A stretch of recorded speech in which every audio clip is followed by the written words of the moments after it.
I've titled today's lesson The Two Secrets of Motion Graphs. And it involves the secrets that tie these two motion graphs together.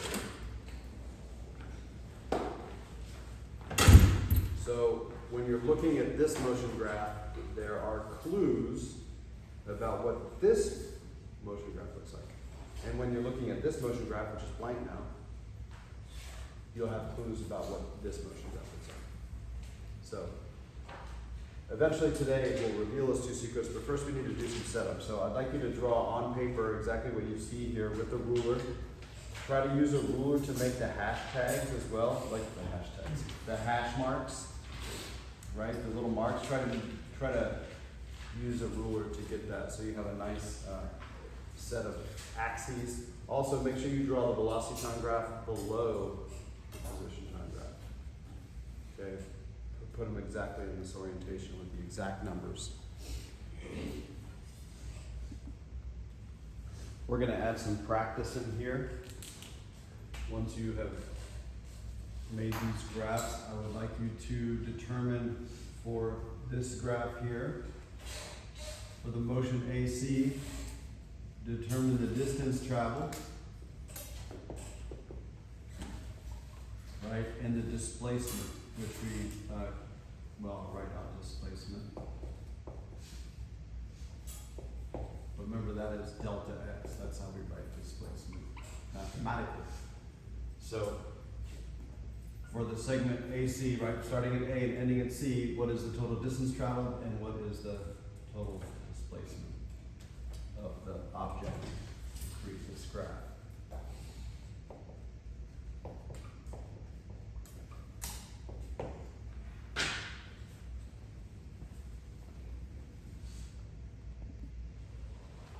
Okay, let's go ahead and determine these answers, and then we'll reveal to you the first secret, which I think is probably familiar to you already. It's I'm packaging it as a secret, but hopefully it's familiar to you already.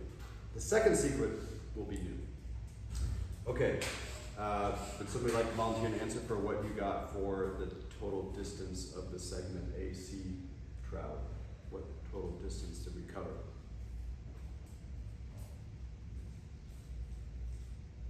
Yeah, hold on. 70 meters.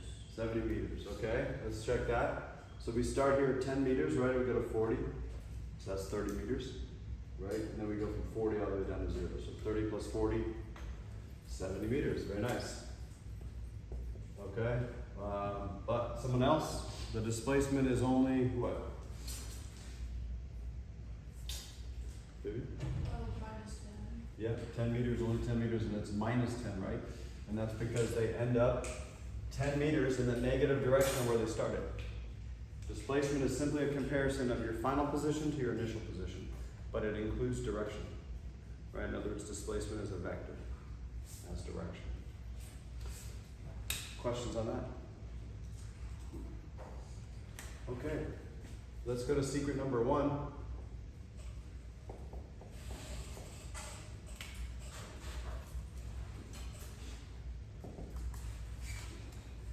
Let's describe this motion in words before we try to unpack any secrets.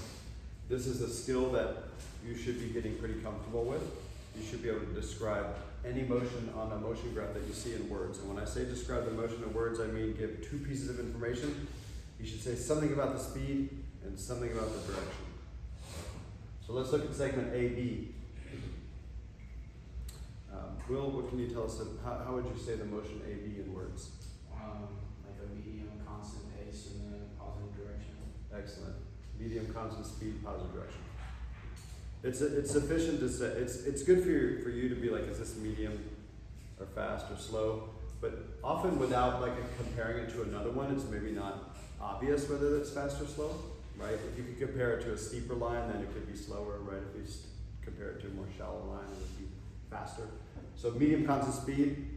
And what about the graph tells you it's a constant speed? Linear. Straight line, right? And it has positive, go in a positive direction. Campbell, what about the graph AB tells us that it's going in a positive direction? That's good. Going up? Could you tell it to us in terms of a slope? So there's, What's the sign of the slope? Huh? What's the sign of the slope? It's positive. Positive slope, positive direction. Good, so this would be constant speed, positive direction. Okay. Lucy, what about segment BC? How would you describe that motion in words? Constant speed in a negative direction. Constant speed, negative direction. Sign of the slope, negative. Okay. So now if we were to look at now we're getting to the secret, and we're getting to how we would map this down here. What about this graph tells us the velocity? Really? And the slope. The slope. Okay? So we're gonna write, so and the velocity graph sits down here, okay? So I'm gonna call this moving down the graphs, right? If I'm given a position time graph and I wanna know what its matching velocity time graph is, I'm gonna be moving down the graphs. Right? So to move down, right, the graphs. And by graphs, I mean motion graphs, but I'm saving that space here. To move down the graphs, look at the slope.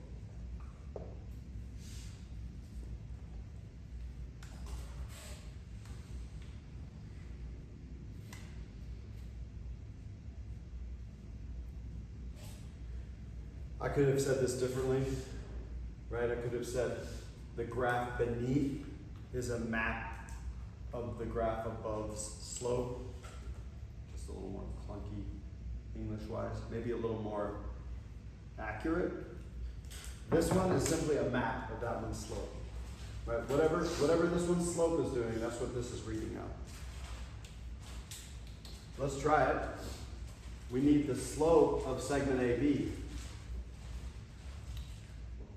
We need the slope of segment AB. So we're going to go rise. What's the rise?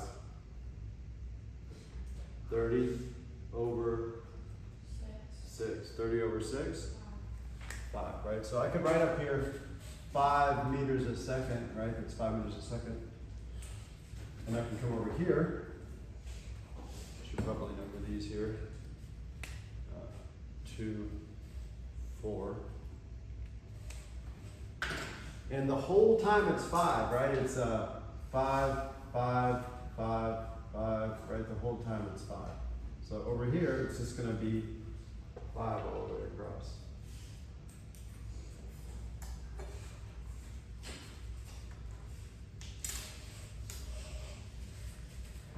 This one is a map of this one's slope.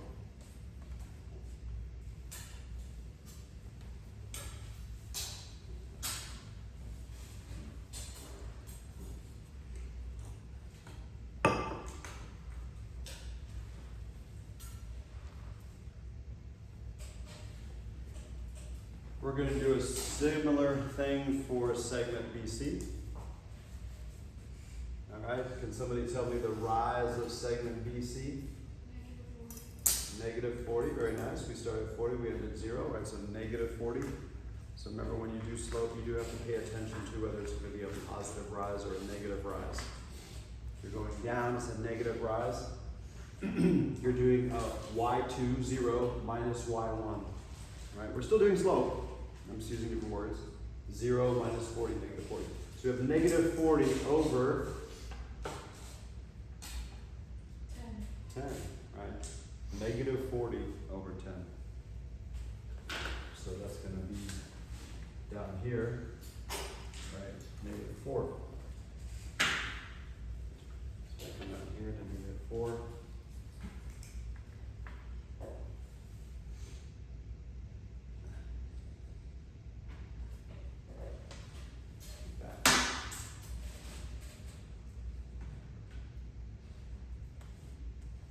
Should we connect these or not? This is a matter of personal preference.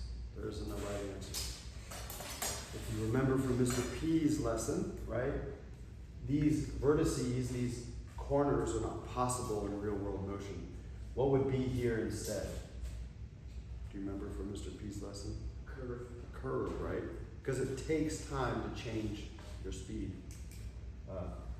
change your velocity, speed, and direction, right? So this object is changing it's going from a speed of 5 meters per second in positive direction to a speed of -4, right?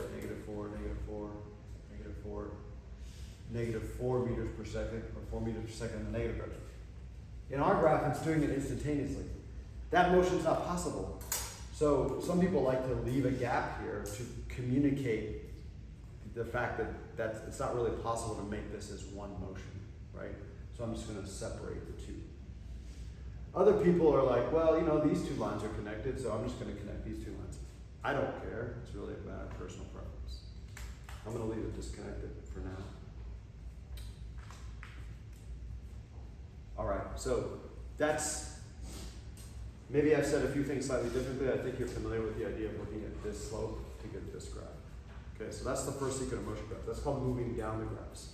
Why is that called moving down the graphs? Well, before I forget, I want you to leave some space beneath this graph on your paper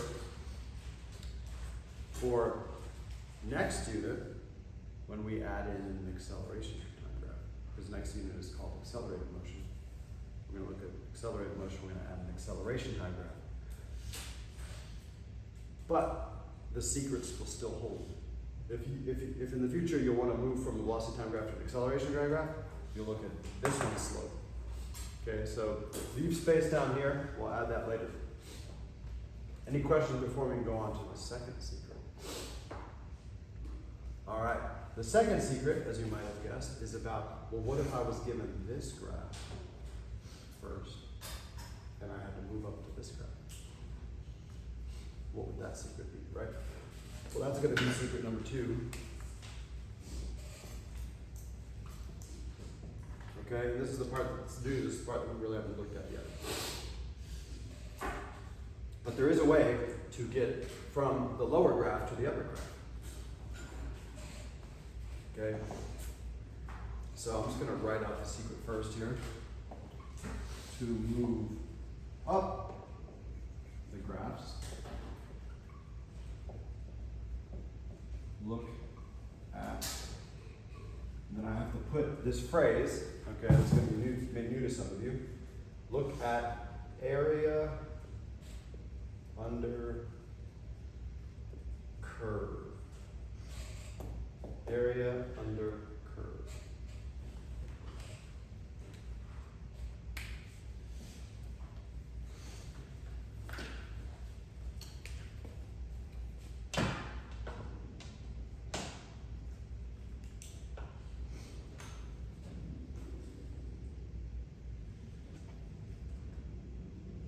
So now I'm going to connect these two because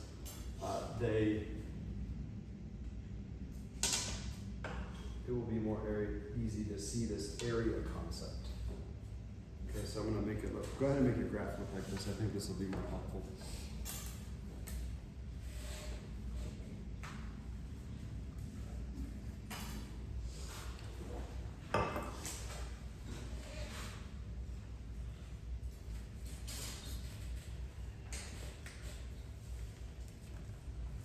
So the area under the curve in mathematics and in physics and science, right, is the area that is bounded by the plot of the graph itself, right? So if we're gonna look at these two sections separately.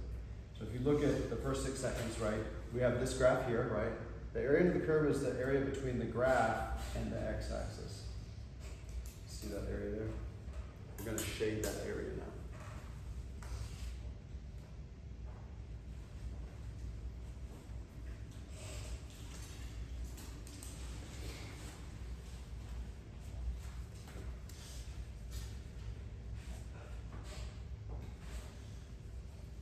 We're going to come over here, we're going to compute that area because it's just a rectangle, so we can easily do base times height. However, in keeping with our methodology here starting this unit, we're going to carry the units on our area calculation, right? So the base is 6, right? And the height is 5. But we're not going to write just 6 times 5. We're going to write 6 seconds times 5 meters second.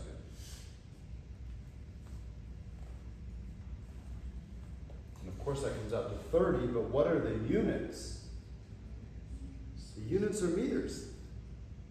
The area under the velocity time graph curve has the units of meters, and of course meters is the unit of the graph above it.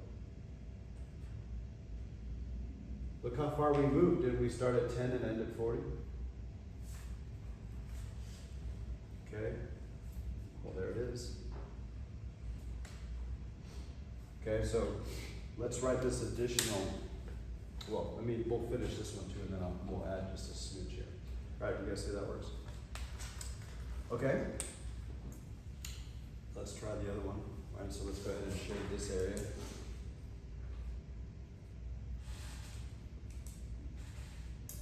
Let's compute that area as well. Go down here.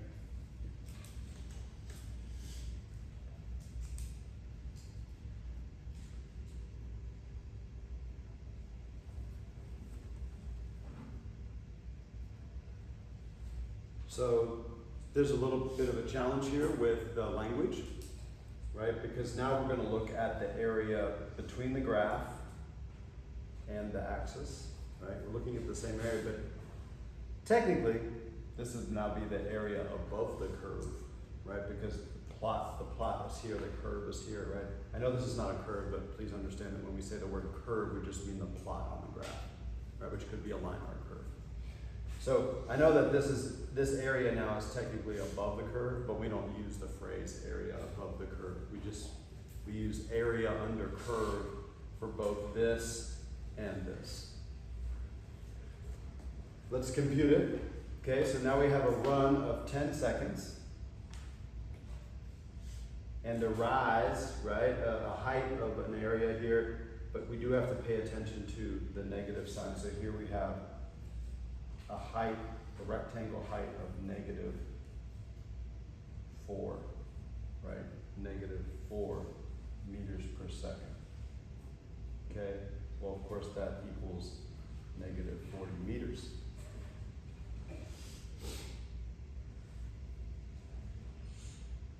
-40 meters.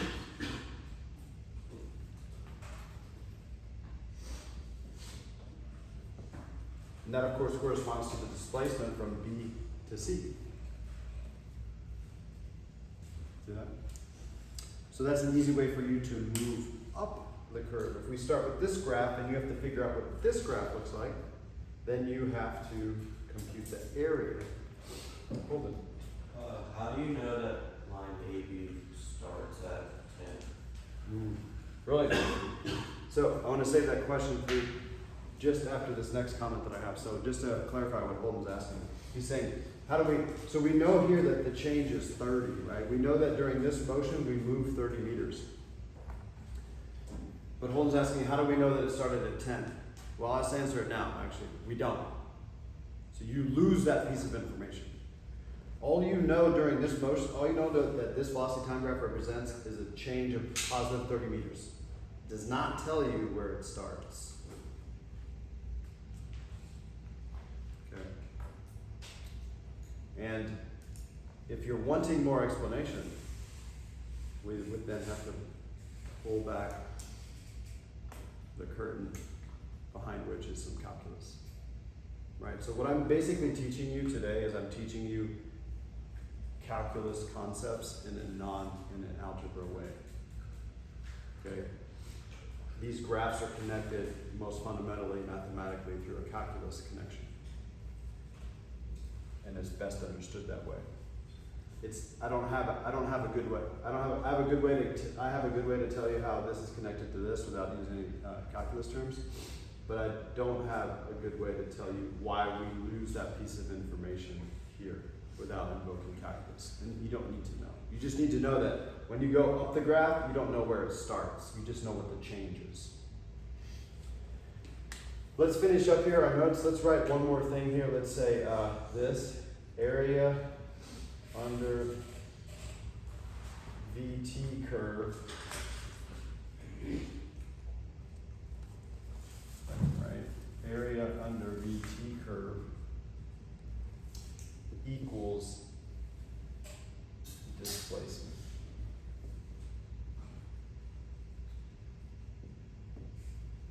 Delta x. This is kind of like a parentheses. That's it. Those are the two secrets of motion graphs, how the motion graphs are connected. And this allows you, especially with graphs that have numbers on the axes, okay? It allows you to start with this graph and map out this graph, or start with this graph and map out this graph. And that's what we want to practice now. So that's where this sheet comes in, okay? So we're going to practice this sheet here. You can see maybe even from your viewpoint that I have displacement graphs up here, right? Position time graphs here, and you have to sketch in the velocity time graphs, right? So you have to use secret number 1. And then on the back page, we start with velocity time graphs, and you have to do secret number 2. So I'd like you to try these now. I'm going to pass it out, and then we can do a little bit of practice.